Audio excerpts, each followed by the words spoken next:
What's up, everybody? Welcome back to another episode of the One More Rep podcast. I'm your host. My name is Joseph Percher. With me, Austin Brown.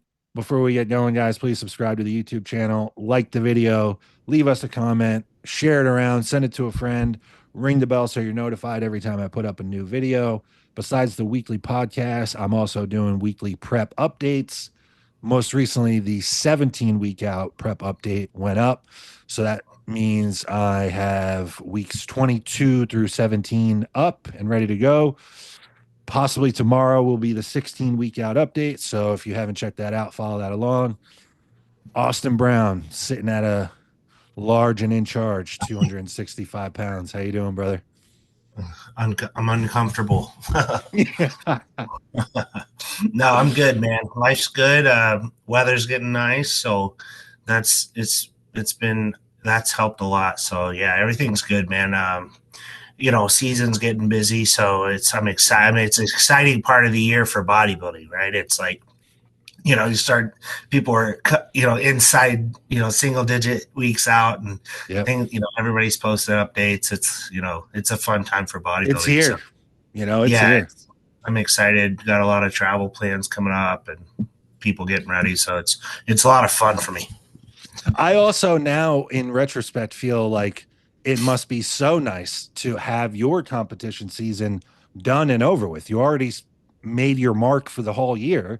And then now you do get to be like, that really attentive traveling full-time coach when it's a little bit more difficult when you yourself are in contest prep. So you have that done and out of the way. The pressure's off. Everything's good. You liked how you looked. Good placing at a big show.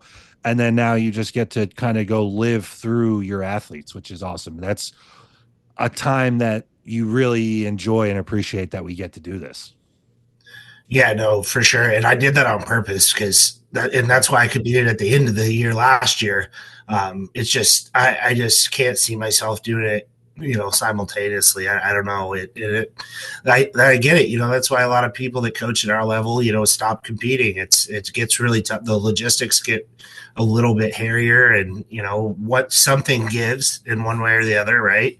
Whether because if you're in prep, the travel is a little more difficult, and Yes, so on and so forth. So yeah, I do it on purpose, but it's tough from a personal standpoint with bodybuilding. Obviously, there's it takes away 8 months out of the year or something. Yeah, I mean, it limits your options, but also it's like then you are being in the off season and knowing that you are just going to nail all the big important things, and you're at a mature point that you don't necessarily get stressed out about like one little detail not being the same. You know what to do with your training when you're on the road and how to kind of mimic what you do at home. And it's like you're at a point where you can just enjoy it then, which is cool. Yeah. I think your guys are in for a treat then. You know what I mean? That makes it awesome for everybody that's involved. So no, it's a blast, man. Yeah. And you got some guys that are looking nuts too. So it'll be cool. It'll be cool to see the final product. Yeah. Let's give him a shout out. What's the guy's name? The Machine? What's his full name? David Aguilar. Looks insane, dude. How far out is he? He looks like he's 4 weeks out, dude. Yeah, he's very lean. I mean, we could get ready. We do a peak week and be ready, honestly. Yeah. He's tentative. I mean, he's definitely doing the Indy Pro Super Show. That's June 28th, and we might hop in something a little earlier, probably. So, yeah, he's looking really good. Pro debut. He's going to be. I mean, he's 223 right now and peeled, and his cap's 219. So it's going to be. He's going to be excellent spot, perfect spot to be in, right at the top. Yeah, yeah, super crazy, cool, smooth prep. This is like our 4th or 5th one together, and it's been really low adjustments. Go figure. He's not even doing cardio. He walks 20 minutes or 20-minute treadmill walk in the morning. But yeah he's looking crazy. Awesome. Well, shout out to him. I just ran across. I know you'd reshared him a couple times, but I checked out his page I guess that was either today or yesterday. Yeah. And man, super impressive, super young guy too. So, Yeah. God bless Yeah. him, man. No He's got a ceiling. bright future. No, Yeah. no, just the weight cat really is the only ceiling that for him. But That's man, it. he's So, almost looks like he's got an interesting look because he's so hearing that he's so young. It makes me feel like he will just continue to grow. And then he's got the structure and the genetics where he could be an open bodybuilder. oh yeah. How Yeah. tall is he? He's about 5'10", 5'10" and a half. Dude, that's a killer height to be an open bodybuilder. No, yeah, he's a sweet spot. Anywhere he wants to take it, really. He's got the love for classic, and he definitely has really nice classic lines and He things like does. He that. knows how to pose. Yeah. Yeah, so I mean, he can do whatever he wants and be good at it. Yeah. Well, shout He's out to him. Yeah, he's yeah, looking excellent. A lot of your guys are looking really good. thanks, man. We got nutrition on the Yeah, docket today. Nutrition let's go. questions, diet strategies. I love it. Are intra-workout shakes that include carbohydrates necessary? I think they're my stance on intra workout nutrition is like I'm very much an advocate of it. Like I think it's very beneficial from a performance standpoint if you're training properly with like a lot of intensity. I know like I can personally feel a huge difference. If if food's high and like you're trying to get calories up and you're maybe having a difficult time with it, and an intra shake is a really easy way to throw in, anywhere from 2 to 400, 500 calories even. And it'd be pretty easy digesting. But yeah, I mean, I'm massive on them now. If you're, if your budget's getting a little low on calories, I will tend to pull that at a certain point where it gets to that point where we're kind of saying, hey, like performance is what it is right now. Give it your best, late in a deficit. And I'd rather, allocate those calories towards something that's going to be a little more satiating. I want to eat. I want to eat some real food. Yeah, I want real food going in my mouth that I have to chew, right? So, but otherwise, I think they're very necessary. I like a carb, protein mixture, and I just use dextrose mostly for people.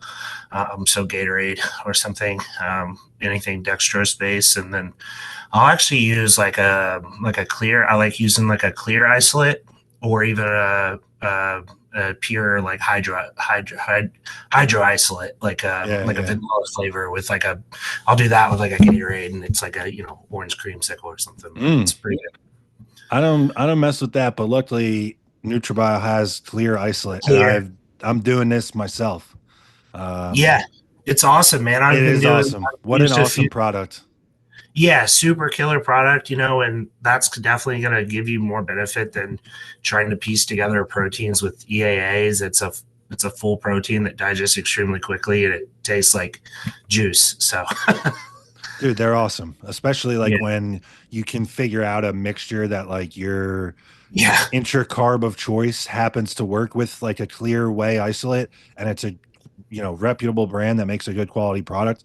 Man, you can make some wacky tasting stuff. It's just awesome. a little treat.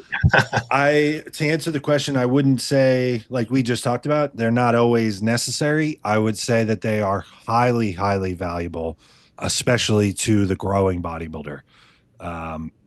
Like you said, awesome time to get calories in. Like, in the off season, especially like that window between what your pre-workout meal is going to be, your training window, and then how long it takes you to eat your post-workout post-workout meal, that might be 3 to 5 hours. And you may reach a point in the off season where you're so big or striving to be so big and eating so much food, you don't have that time to waste, so to speak, in terms of caloric intake. So I think it's an awesome tool to get that in. I also think that in order to create new muscle tissue, that's when work capacity in the gym needs to be at its peak highest. So in that case, you're probably doing some combination of more volume and or intensity than you ever have before, probably longer sessions than you would otherwise. And then so that's just a greater recovery demand. So I think I remember hearing John Meadows talk about intra workout nutrition, where it's like if you go into the gym and train like a high volume, high intensity bodybuilder, you're digging yourself a huge recovery ditch to get out of. Whereas you're using an intra workout shake, carbs, quick acting protein during, it's kind of just a little divot that you're digging. And then it's much quicker and easier to get out of that than it is a big, like wide ditch. You know what I mean? So yeah, I think it's super valuable. I Give it think a try. even too for most of prep, depending on the client, their preference, how hungry they are, all these things. Like I said, it's usually something you should really enjoy this. You should look forward to this and it should taste really good. So then in prep, it kind of, I can see it kind of satisfying a sweet tooth for certain people because, like you said, the flavor options are usually like a little bit more on like the sweet kind of fruitier side. So yeah, I think they're Yeah, great. I think they're great. I would load it up with some salt as well. Um, great point. decent time to get your creatine in, like, just throw it in there and forget it.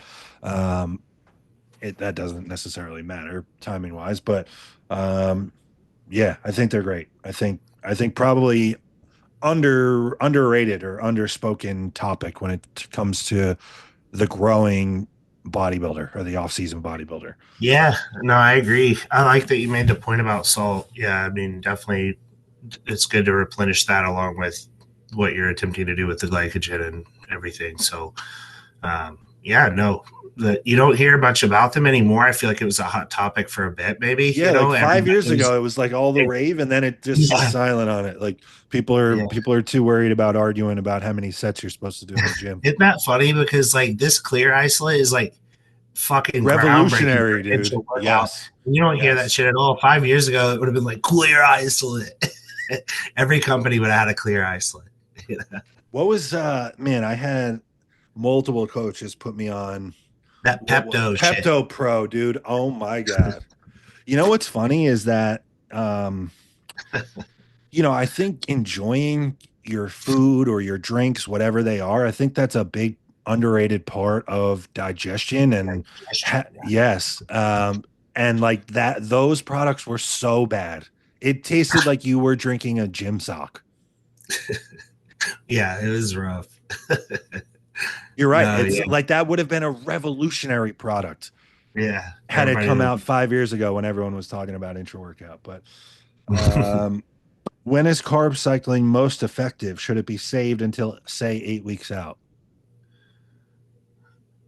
um, I'm trying to think how I want to frame my answer to this. It's not really going to be any more effective than just a consistent deficit. But I'm not saying like fuck carb cycling. Like there's a time and a place where it can make sense. It really depends. How do you want to structure your diet? Do you want to have a high, medium, low day, and your high days be on legs, and your medium day be on chest and back, and your low day be on arms, and your off days? That great.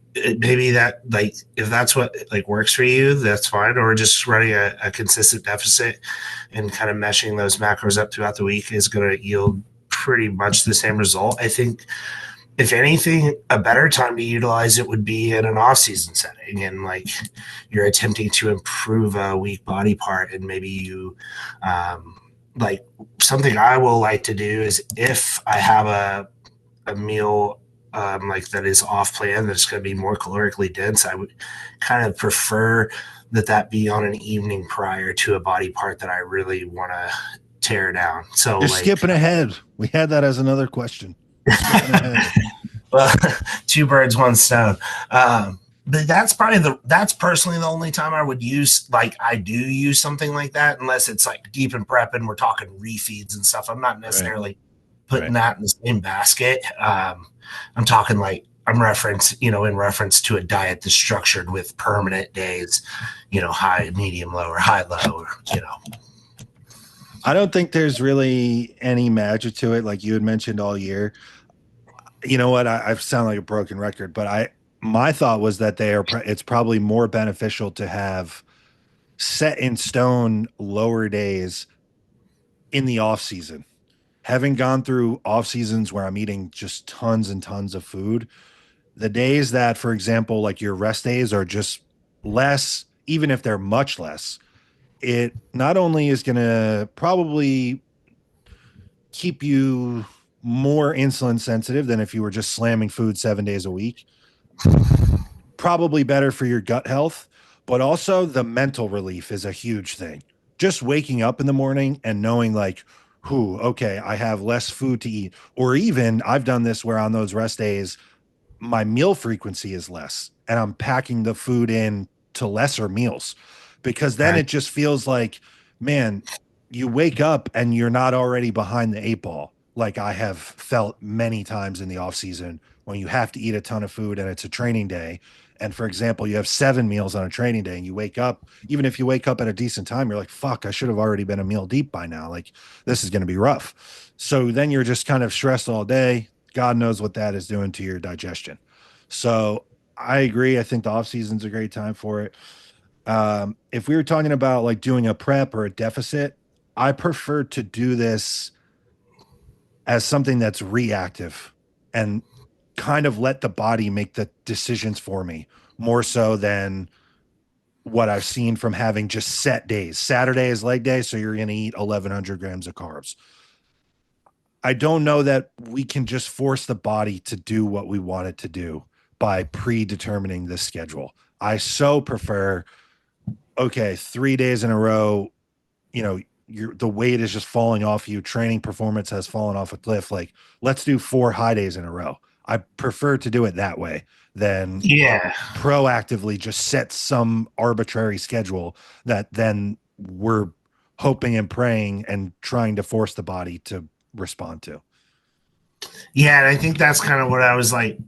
The waters get a little muddy between like what's a refeed, what's a carb cycle. It's kind of the same thing. Like I would Yeah, classify as what you just described as maybe like a diet break or a refeed, and like those are very sure. reactive in a prep situation or a deficit situation.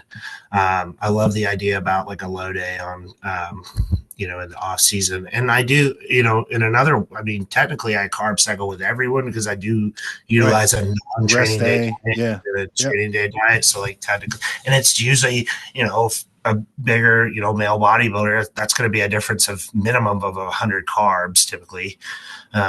So, like right now, I think my rest day is like 800 to 1,000 calories less than my training day, which And it is makes a technically huge difference, dude. That makes a huge difference mentally on your gut as well, of course, like I said, but just mentally, man. I feel like those you get to a point in the off season. First thing I said, Austin, how you doing? I'm uncomfortable.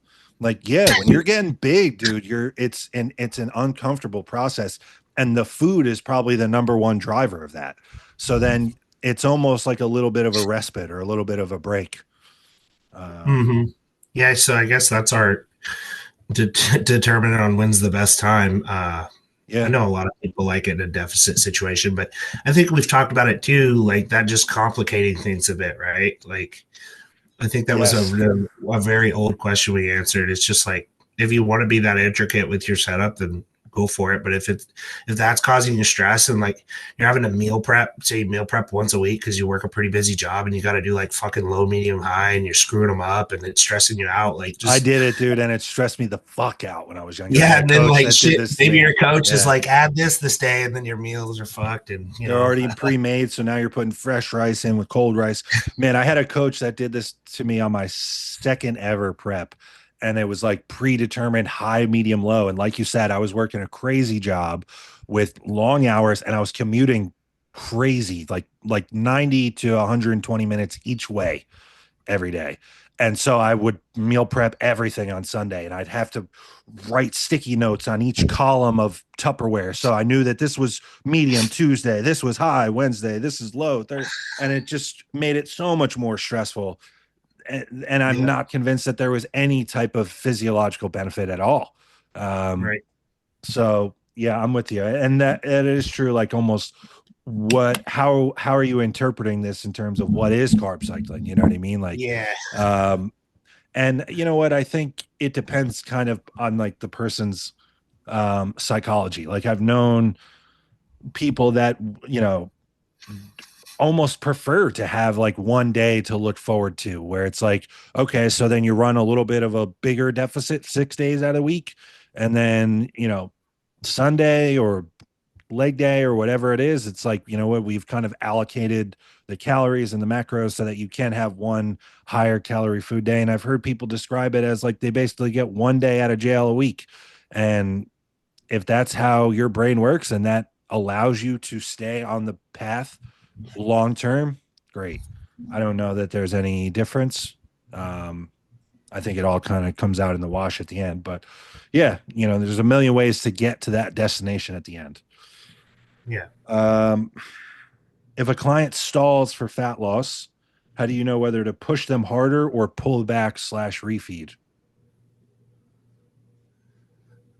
Like it's going to be pretty rare that you're going to run into that latter situation, to be honest, unless there's some like pretty bad like dysfunction occurring in the background to some degree. First, like check adherence with the athlete.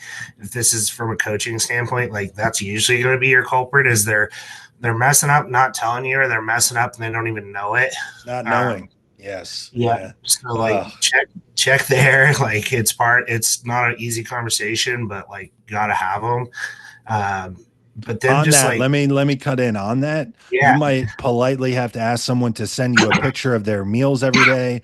You might have to have them film a video of how they are making their rice in the rice cooker, whether the dry rice to water ratio is something that they're being mindful of. Like I just went through this and it ended up just being an issue, I, a I wouldn't mistake. say, yeah, I wouldn't say adherence. It wasn't that someone was doing something wrong or eating more on purpose. It was just that there was no system, so it's all over the place. It's variable Yeah. every day. So like that's oftentimes going to be the issue. And then, like I said, like you're going to run into that second just like I wouldn't even consider that most times. Like just keep pushing. Typically, now if you're at 2 hours of cardio a day, 900 calories or something, and like your toolbox is you don't even have Empty. one anymore. Yeah. um, then we probably I would entertain, discontinuing whatever you're attempting to achieve from a recomposition phase and go into like a metabolic recovery type of phase where you just really don't just, expect to push up food for a little bit and then get back in a deficit and be magical. Like you're going to need a concerted time period to like getting this individual in a better spot to then attack a weight loss phase.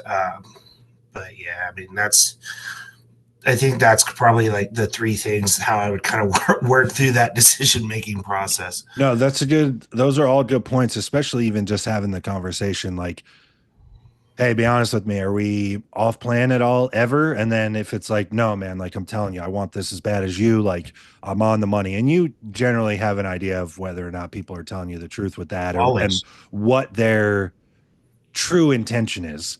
And then so when it seems like, man, this guy's ride or die, he's on the money, it's like, let's just talk through how you are preparing your food and what's going in your mouth every day.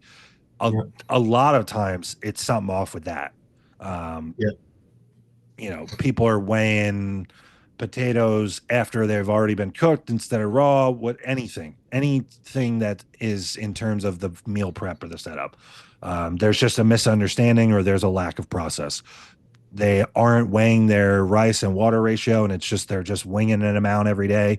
And then you're telling them, hey, eat X amount of cooked rice, and it's a different carb yield every day. You have no idea. Recently just had a little situation like that, which is a good reminder that you kind of need to communicate all these things. You can't just take them Yeah. for granted. But You I'm have to with be you. I very think thorough.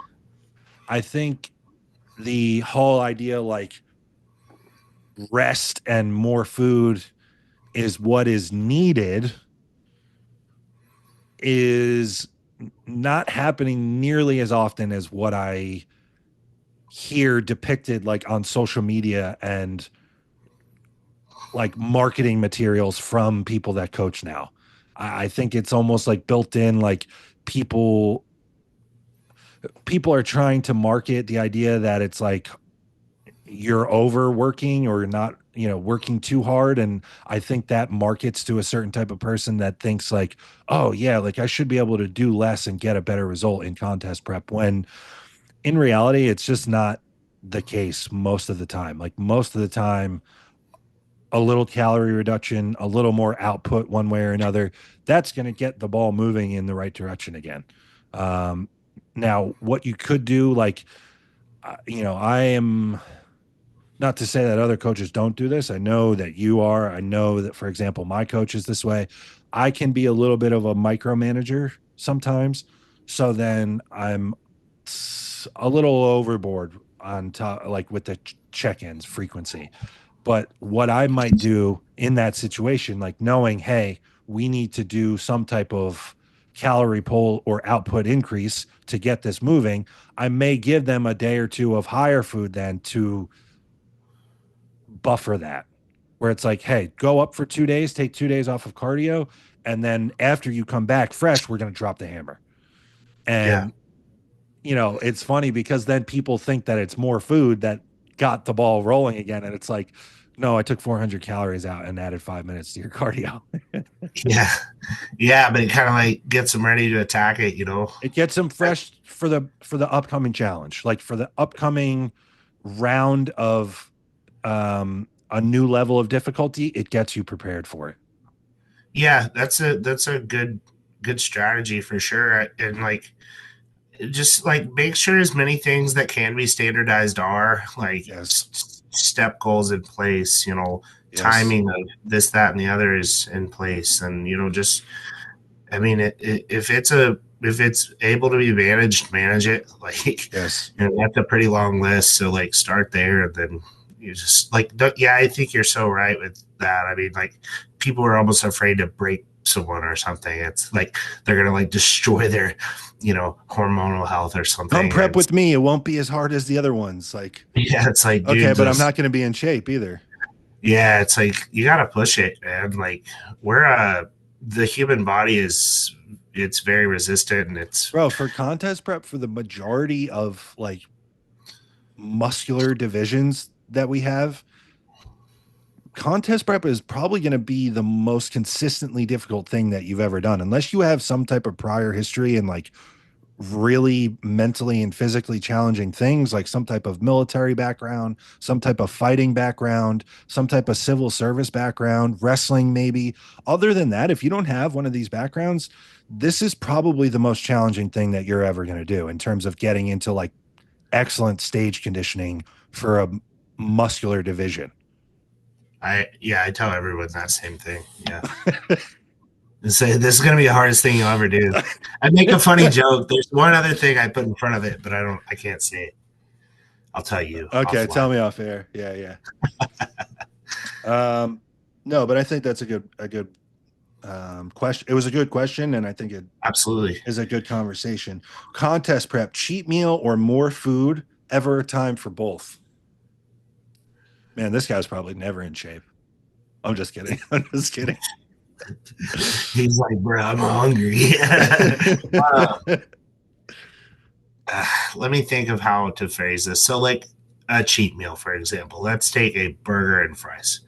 Um, OG cheat meal, like Yeah. inherently, like that's not actually going to do anything physiologically like beneficial for you necessarily. There are much more optimal ways to achieve what someone may argue as it being Yes. beneficial for. But where it will be beneficial is that it is going to give a huge dopamine flux and Yes. might let you unplug a pretty tense cord for a moment, which will allow you to kind of catch your breath and get ready to rock and roll, just like the example you just used.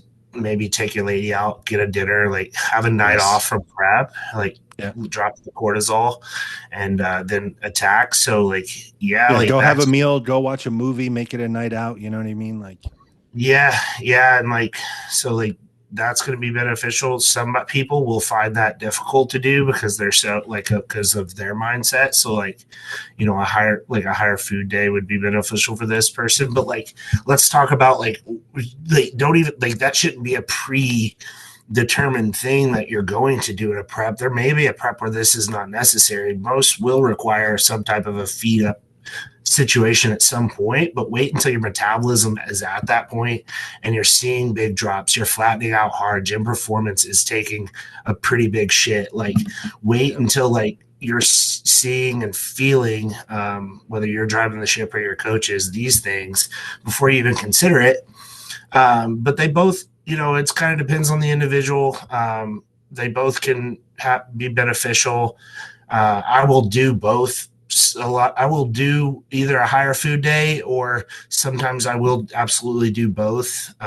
So it just very much so depends on who it is. If I'm going to be totally honest, I'm sure this isn't going to do my incoming inquiries any favors, but I am doing like more bodybuilding food way more often than I'm doing go out and eat whatever you want. It's extremely rare. Like usually the only time I'm doing that is if someone's like their body is absolutely running away from us. But this is also it's got to be someone like, sorry to cut you off, but in the way that I think about it, it's like, yes, definitely as one of the prerequisites, but then the way that I think about it is we've probably needed to be together for a couple of years, and I see that you can get sliced and you got to be pretty fucking big and muscular and training your ass off. And I know you're training your ass off. And, the list goes on and on. Like it's, right. I just think there's like, you want to know the psychology of the person, but I think most people, this is a generalized statement, but I've, having worked with like hundreds of people, I think most people, are there outliers? Yes. Most people do better both like visually and mentally long term if that just doesn't even come into play. Like at a certain point, like you're just gonna not think about that food or stop thinking about that food if you don't have it. Whereas you send someone out for a cheat meal, a lot of times the feedback I get is all of a sudden food is all they can think about, and they're dreaming about food, and they're waking up in the middle of the night starving, dreaming of thinking about food. And now all of a sudden, a super hardcore client previously, like you would send them out one time, and then now it's like they're kind of hinting like they're trying to fish for a refeed, cheat meal, or they'll even flat out ask, "Hey, or is that something we're going to use again?" And it's like, man, you dog. Yeah, no, it's a great point to make. I mean, and just the predictability of having the data behind the high days, and maybe you go out for a burger and fry and you wake up looking watery and disgusting. It's like you could have probably ran 2 higher days with like normal bodybuilding food at least and get a much better result. GI being intact. You're not, it's like that, you get a piece of the candy, you want the whole jar. So it's like, it's tough to go back like that day out of jail, like that example that I used earlier. Like you get that day out of jail and you get to go have burger and fries, but fuck, man, it's very difficult to go back into your cell after you've been out, to prance around as you wish, in that example. Like it's very hard to go back to it. I know personally, I know my own psychology. I would so much rather I started this at 23 weeks out, the current prep that I'm in, and I went into it fully prepared. I'm not going to have a meal out the entire time. I'm not going to have an off-plan meal the entire time. That was the mindset. And I just do better with that. I personally am someone that will, if I'm getting these meals or I'm getting a variety or I get to choose and I'm going to go out, I'll stare at the menu for hours. Like I'm going to fantasize about food. And it's like, man, this is not what I signed up for when I wanted to get into contest prep. I did this because I wanted to bring the best out of myself and get to display it on stage. So like, prospective new clients that are listening to this, like probably don't hire me if you are just looking to get cheat meals throughout a prep and make this like way easier on yourself. The people that are trying to get the best of themselves and bring something they've never brought to the stage before, I'm your guy. But if you're just looking for like man, oh, I got 3 cheat meals a week and I did no cardio and I got lean. Like, that is not going to be the way I coach you. Yeah, no, I'm the same way, man. It's really rare that I use that tool. It's a There are really small. times, there are times, but There are it's just, times it's a tool, but it usually stays pretty tucked back in there, and yeah, yeah, I mean, it's just I just got a client that was like that. They were doing like 3 cheat meals a week, and I'd started prep, and it's crazy. it's tough. I mean, off seasons, I've been there. I'm not going to lie and say that I haven't been there where it's like, you've seen some of my calorie totals the last 2 off seasons. Like, there's times I was doing that and I'd wake up lighter because I didn't eat enough on the cheat meal. But if we're talking contest prep, I think the single word that I could use to describe my thought process when it comes to this decision between more bodybuilding food or cheat meal is predictability. Oh yeah, yep. I mean, just and now you have data from this high day, and you saw what it did, and you can go replicate it, and The thing it's is, are we going to do this Thursday night before a Saturday show? Fuck no. So why am I going to do something here at 6 weeks out that I'm certainly not doing 2 days out? Like, I'm trying to learn from this experience at 6 days out right. Yep. Yeah. or So six I weeks agree. out. Sorry. Um, yeah. Yeah, I think it's few and far between. And I think then too, like you said, like, man, that burger and fries, like, you're doing more damage with one meal that takes you an hour to put down and then fantasize about.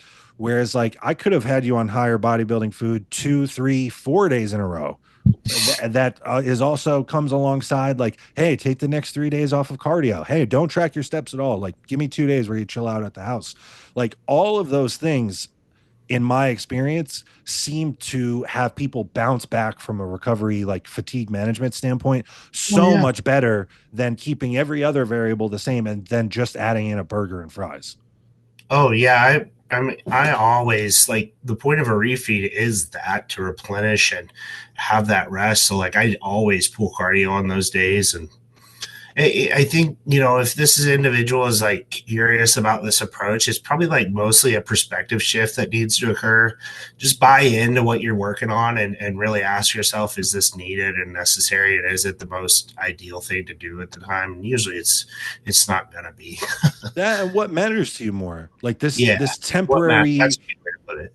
this temporary thing where you get to, enjoy this dopamine hit of food for an hour. Literally, it's so short-lived. The fantasy is always greater than what the reality is.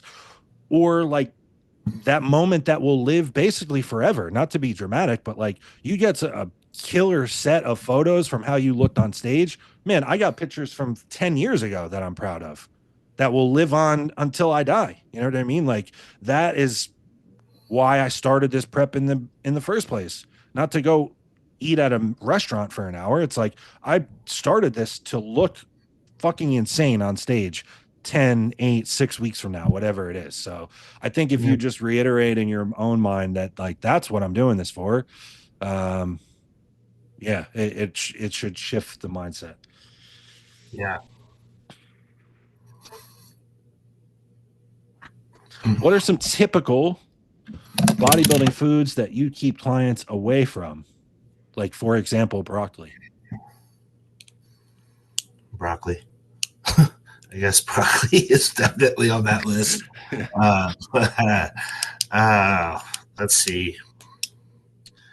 I don't. I'm kind of like.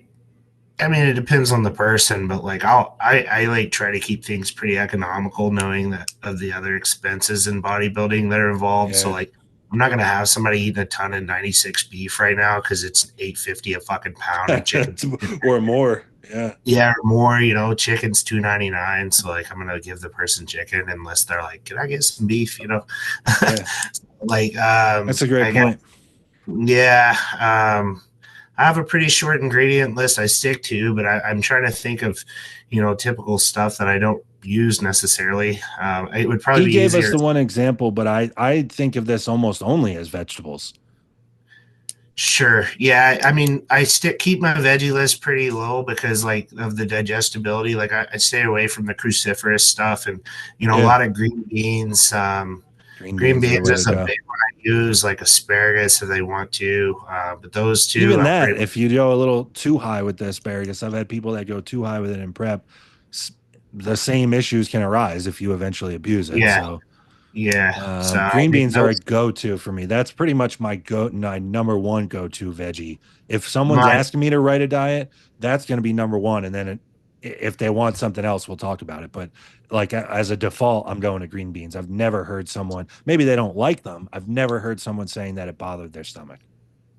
Yep, I'll use that a lot. I'll use a little bit of peas and carrots for fiber, like a little Hmm. bit. Okay. Like, and that's That's a like a fun good little added. combo. Yeah. Yeah, like the pre-mixed ones, Yeah. just throw Yeah. those in like a stir fry or something. But Yeah. Hell yeah. uh, man, I'm kind of blanking on this one a bit. I think I I just got one. I got another one. yeah. This is one again, because they are crazy expensive right now, just a wild scene right now in the food purchasing industry. Liquid egg whites are ones that you have to be careful with people. You have to be getting feedback from people because I know people that I put them in their diet for one time a day at 330 grams or something, and it destroys their stomach. I know people, Digestibility of those is I get it's very common. it's Yeah. very hit or miss. It seems like there's people that have iron stomachs. They could do it 3 meals a day and it's no issue. Great. Do it. No problem. Like zero fat protein source. Awesome. For a long time, it was a affordable one too. It's gotten to be crazy. So I'm not going out of my way to use it right now. Um, but it just depends on the person. And in either scenario, if I ever put that on a diet, I put in clear, bold after the fact, do not drink these. You must cook them Yeah. because people will drink them. They're pasteurized. You can drink them. It doesn't mean that you should. It will ruin your stomach. Yeah. Yeah. So that's You got any really more? I don't know. I don't no, like no. the Like I red think meat about, stuff. I yeah, kind of yeah. stay away from. That's about it. Um, the other ones, like I said, are the veggies and like the what? How did you describe that? What was that word? The cruciferous vegetables, Is like the that is that describing like the all the veggies that have raffinose as a sugar? good question. Just the very starchy, like broccolis and cauliflowers, Yeah, yeah, like yeah. the It's tougher.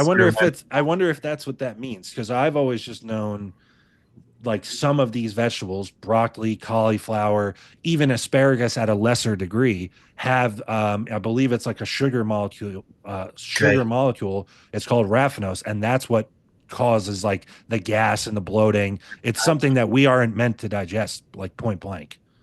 Ah, So I wonder yeah. if that's I'll what look that into it. word But describes. Yeah, yeah. yeah, But other than that, no, those are really the only ones. You know what probably I be mean? easier to answer what we use that isn't a non-top typical food. I'll say this too, and it's not something I'm trying to avoid. It's just something I'm mindful of. The two that come to mind because we use them frequently in my house, and it's very season dependent on when we use them, if at all. Potatoes and oats. So I'm going to be mindful of like how much is this person eating, how well does their stomach handle these things? Because some people love to eat oats in a diet, love to eat potatoes in a diet when food's low because volume's a little bit higher, fiber's higher. They get into an off season and they're hungry and they're like, man, I can't think about anything but this meal with oats. And I'm like, yeah, give it a month. And you know, they're insistent. They want it in for the rebound. And then 2 weeks in, they're eating a lot of food. They're bigger, and all of a sudden their stomach is a wreck. And I'm like, well, you're doing 100 grams of oats twice a day. Like, what did you think was going to happen? Yeah, yeah. And I I've been won't. there. I I don't. I love them, and I used to do them in the off season. And I'm like, man, my stomach is a wreck. Like I would do 160 grams of oats in a bowl for a meal, and then wonder why my stomach was a mess. But yeah, those I don't have tons. I don't have tons that I'm necessarily like you said. I'm not necessarily putting like wild caught like Atlantic salmon on people's meal plans and stuff. Like just from a price standpoint. Yeah, yeah. I mean, I definitely go the rice route over potato a lot of the time for like a prep situation too. Like Let me a ask you: lot have you easier ever to. had people that have like an intolerance to rice? I find that if they do, it's like a prep issue, and they're eating like Like 7 they're day old leaving. rice. Oh, And that I've oh had my that come up God. times, but otherwise, no, I don't think too often. But I use jasmine 99% of the time. Yep. Yeah, I'm just curious because I heard that the other day. Actually, I heard James Hollingshead talking about that on the podcast and saying that he's gotten to a point where he So feels like weird. rice has bothered his stomach and he's favored other carb sources.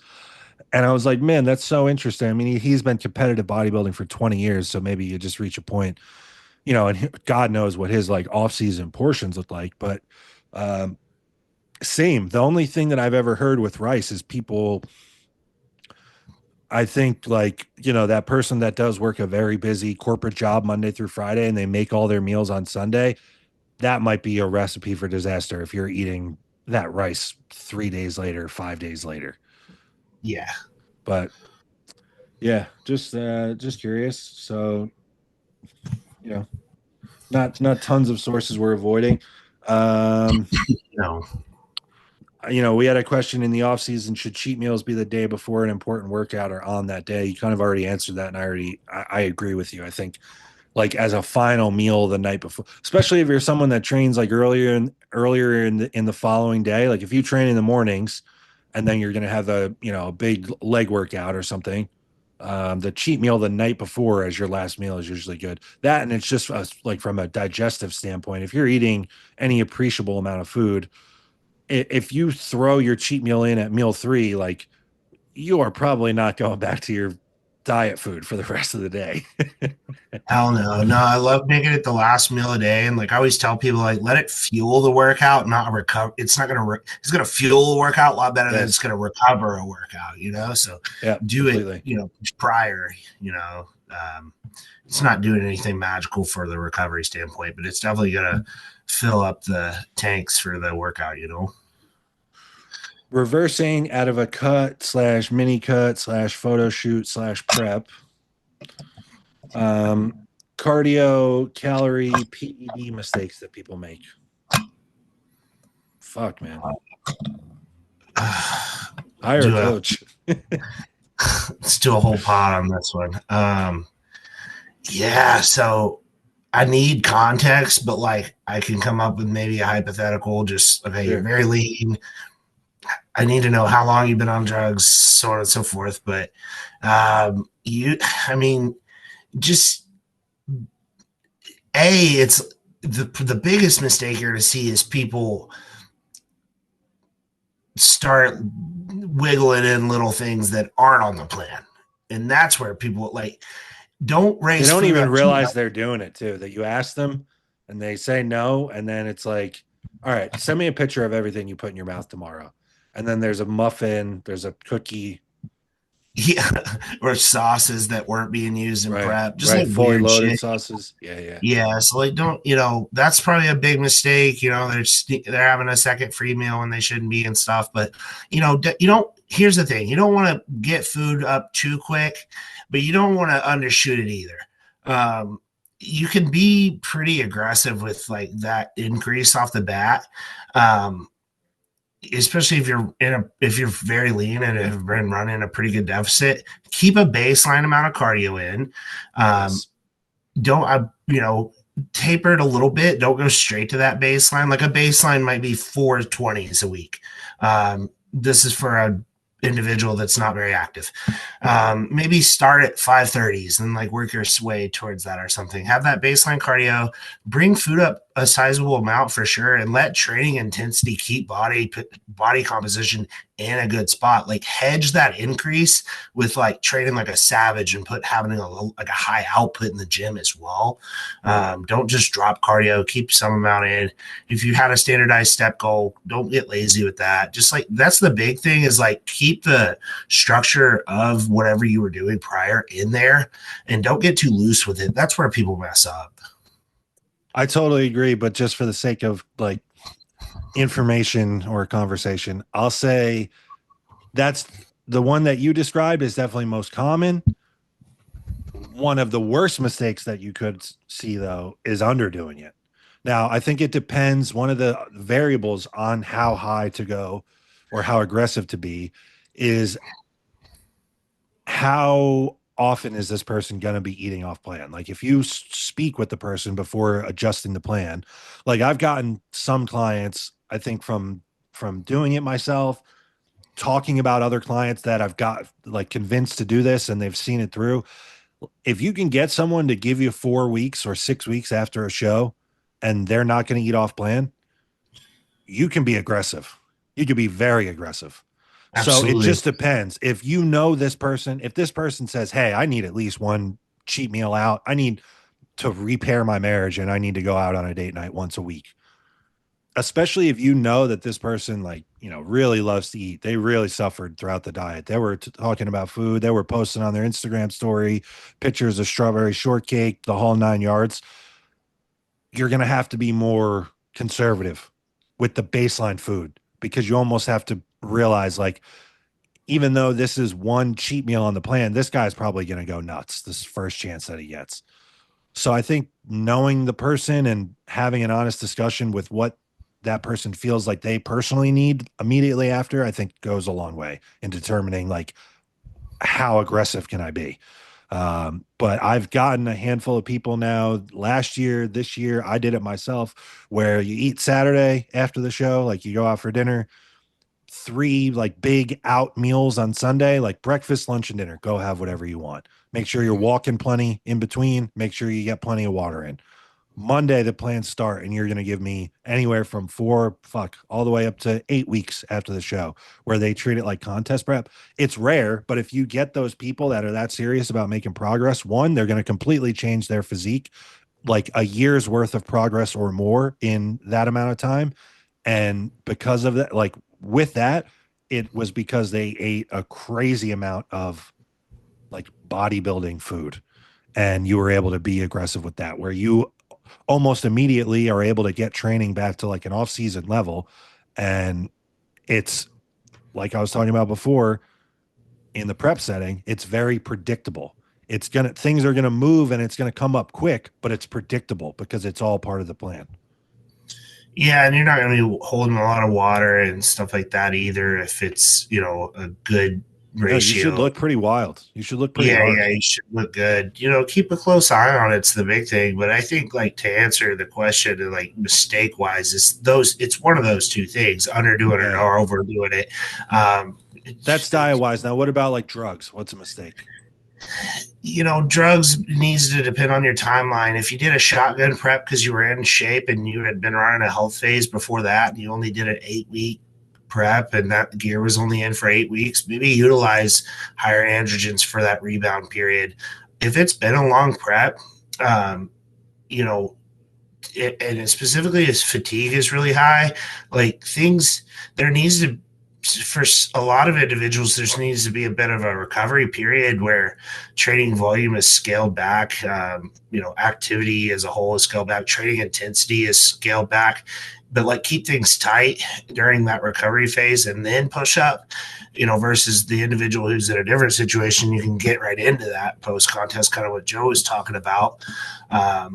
So with gear, I mean, it's like depends on how the amount of exposure, where health markers, as far as goof ups there. I mean, definitely don't like go into some exotic like protocol post show. Can't think of an example I've ever seen of something like that, but most people are gonna fall in one of those two camps. For me, is like shorter prep. We have bloods are okay. We can get away with a little longer time of exposure, or it's going to be the opposite of that. Things come down to a baseline. Let food fuel the training. Food is very anabolic post show. You're very insulin sensitive. You're going to feel very even with the drugs lower. Recover, 100%. get better, and then set yourself up for a higher androgen push. A little later. Even in that situation where, say, you get more back towards like a sports CRT or cruise level, like immediately post show in terms of androgens, Mm-hmm. you're not going to be able to be as aggressive food wise, but it can still be a rebound.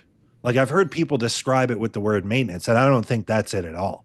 Like you could still, an enhanced, fairly large competitive male, um, man, could probably go up like 15 to 20% from their like body weight wise in that 6 to 8 week period and look really, really good.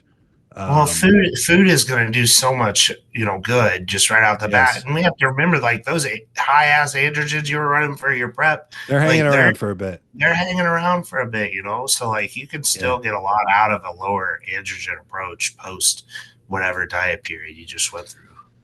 That and I've heard like Ron and Dusty talk about how to grow and make progress, at minimum, you really need 2 out of the 3 to be in, let's say, a surplus or like an optimal place in terms of food, training, and gear. And so, even if you are in like a cruise phase immediately post show, food is back in and training should be killer. So, you absolutely can grow. Um, Yeah, you know, some of these like almost superhuman like responses that you see online or heard me talk about or whatever the case is usually when all 3 get to remain in place. And then that's, of course, that's just a heightened level of response. But I'm with you. I think health immediately post show should be number one. And that's like a wide spectrum of things like mental health, your internal organs, your blood pressure. How is your personal life? How is your life at work? Like, have you ruined your outside life for bodybuilding? Even if your internal health is okay, if that's the case, you probably need to step back. Like, this is probably going to be needing to be somebody that has a little bit more flexibility in their immediate post show, post diet plans. If everything on that front is good, and if that health is good, um, I am, not to sound more loose or reckless. I'm worried less about the time on. I am mindful of how severe the diet was. Like if someone just killed themselves for 16 weeks for prep, and then like you said, they're so fatigued, like they're not even excited to train, even in that post show phase. Like you should just dial things back. Let training come back to life. Let the food bring you back to life. You don't need the drugs. Um, but if someone's like super motivated and ready to go, and their health is in a good spot, like that has been me. Um, just to use myself as an example, I did a long prep, and even so, I think I managed it correctly in terms of drugs. But even so, immediately post show, I kept some in and was able to use that as like a more aggressive rebound. yeah, But it's because everything else that I just described was great. Everything's good. Everything in life is good. So it's like I can manage this. I'm just going back to bodybuilding and leaving some of this stuff in. Um, yeah. I find males can too. Like we're gonna get away with that a lot easier than a female. Typically, a female needs to go more of a recovery okay. um, post contest. Most of the time, you've lost your Yeah. cycle for a short whatever period of time. Yes. Yeah. If you're using androgens, exposure is definitely more important to consider than a male. These Yeah. type of things. That and it's like, man, I feel like duration on cycle is maybe the biggest variable in how much a female virilizes, It like is, more yeah. so than anything else. Like it's how long? Oh, How long have you been on? We've all excuse gotten me. messages from the girl that just left her coach, and it's like, yeah, my coach has had me on 15 milligrams of Anavar a day for the last 9 months, and it's like, stop right there. Yeah. Don't tell me anything else. First things first. Yeah. um, I Yeah, think. and those Oh, go ahead. Go ahead. I was saying typically with the two mistakes, like you'll see people like be afraid to, get out of shape, right? And it's like you see people get in a pretty dark spot trying to do that. They're keeping cardio in, they're doing extra cardio, they're not eating their full reverse diet. Guys, you're gonna put on some fucking body fat. You've shown that you know how to get it off, get yourself healthy, get your mind healthy, get your internal, get your insides healthy, and like let the fat come on. It's okay. And this is not me advocating for you to be loose and throw caution to the wind and Mm-mm. go crazy post show. Just follow your But the plan. moment that you get off stage, your job is to be a bigger version of yourself next time. And that doesn't happen if you're neurotic and concerned about too much body fat. Like it just has to get back to a certain point. Like it is a mind fuck. I understand. You're leaner than you've ever been in your life for even months on end leading up to it. Like your lower abs, like there's not even any fat on it, and like all you can feel even when you're sitting down is just like a thin layer of skin and all these different things. Like you have no problem taking your shirt off when you're out or whatever the case is. And then maybe 2 weeks post show, especially if you're a little loose, like you might be soft and that might be a mind fuck for you. But it's you have to think big picture. Like you don't become a bigger, better bodybuilder next time by trying to maintain like an unrealistic, exotic body composition, even after the show or the prep is over. I think one Yeah. other thing, a little contradictory to what I just said, but I think a mistake that people make in terms of drugs besides anabolics, I personally, for most people, most situations, depending on a few different things, but I like to leave some level of either thyroid or clean, depending on what the person's response to both was, for at least, I would say 2 weeks, sometimes 4 weeks, just to give that person a little bit of room metabolically if there are going to be deviations. Because I think for some people, if you pull the rug out underneath them and completely pull Clen out after they had to use a lot, completely pull thyroid medication out if they were on a good bit or if they were on that for a long time, and then they are also going to be someone that doesn't have great adherence post show, they're going to get very soft, very quick, almost to a point that it puts them in that dark spot mentally. I've seen it many times. Yeah, that's what I mean. I mean, thyroid, if I'm taking it out, it's going to be 6 to 10 weeks post show, more so There you with the go. body fat being higher. But most of the time, I'm going to manage that year round. And then, There you go. but Even better. yeah, I like the point on Clint, and the same. We could make the same point for testosterone. Don't just like go come off gear, right? Like keep a Right. baseline level of, hormones going to some capacity. You don't want to Yeah. put yourself through that cold turkey. Yeah, it's tough. It's tough, and it yields some. And the reason I bring it up is I think that that's pretty common practice from what I hear in I think coaching so within our too. space. I hear it a lot where it's like, "Yep, we just pulled all the fat burners right out," and it's like, "Yeah," and then your guy was up 40 pounds in 2 weeks, like, and he didn't even want to go to the gym anymore. Like he was embarrassed of how he looked. Like, of course, adherence is number one, but man, if you, especially if you know someone is likely to not be super adherent or, even just a little more loose than what you would have liked, man, like try and your job is to kind of help them out and manage the variables that you have to work with. Like you can't force the person to stay on plan. So if you know that this is the situation, like kind of work your magic a little bit and manage the things that you can control and try and help this person out a little bit. I see that a lot. And I almost hear people talk about leaving a little bit of clan or a little bit of thyroid in as like completely sacrilegious. Like we're doing like some great harm to this person after they were just on all of these drugs for 16, 20, 24 weeks. It's like, Yeah, no, what is it's another 4 weeks at a modified dose? Like, what are we talking yeah. about? Where's the logic? I Right. guess conversely to that, we could probably say don't pull the trend out. Oh, I'm out with the trend. I'm out with oral If steroids if you use trend, if you are using orals, they can come out. Keep injectables in immediately. at a Yeah. baseline. Those two things need That to and you come out. can move over to like longer esters then. Like a lot of people are have Fuck, I moved use to long esters. Period. I never use well, a short ester.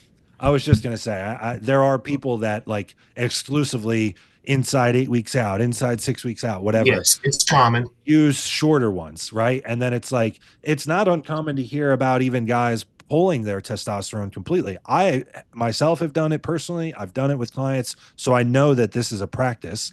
But like you said, immediately post show, I want my guys back on like longer esters, like testosterone, either enanthate or cypionate. Get that in immediately because that's going to be in one way or another. And then if you are using like additional anabolics, they should be longer esters. You know what I mean? And then Yeah, good just point. get the oral steroids out completely. Those are probably, man, like for if we're talking about like steroids specifically, I think the orals are the most detrimental to our health by far. That's why I mean it's rare I use them, man. It's very Yeah. rare. I just Well, the it's rare. You toxicity. even in prep for you, you've said that it's kind of rare. Yeah. Yeah, I typically don't use them in prep for Yeah. anyone. Really. Yeah, Interesting. I use them. I definitely use them. I know. I will I use try Win to keep Strong that a little bit. window. I try to keep that window. I'm mindful of that window. And what I've and more even as I get older, I have shortened that window. I used to start all the orals, all the cutters at 12 weeks out, right? And then it Yeah, was all right. I could probably, you know what, like these first 4 weeks, like what's the point? Like if this is just bringing me some type of cosmetic benefit. Like I don't need a cosmetic benefit at 12 weeks out. Let's hold off until 8. And then recently, like the past 2 years, a lot of it, I just will bring something in. If it's going to be some Winstrol, some Proviron, I will bring that in at like 4 weeks out. yeah. You need the acute benefit, right? So use it acutely. Right, right. It's in at 4 weeks out.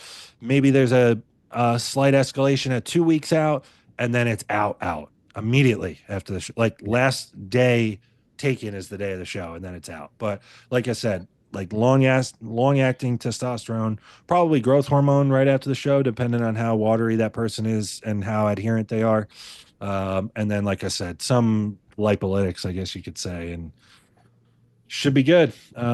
We have a bunch more. Maybe we'll do a part 2 next week and just continue with these questions Yeah, depending on the response. If you guys have made it this far, leave us a comment. Let us know what you think. I know that there was a really good response to the training episode last week. I don't want to dry that out too soon and exclusively go to it, but we are definitely going to come back and talk training again.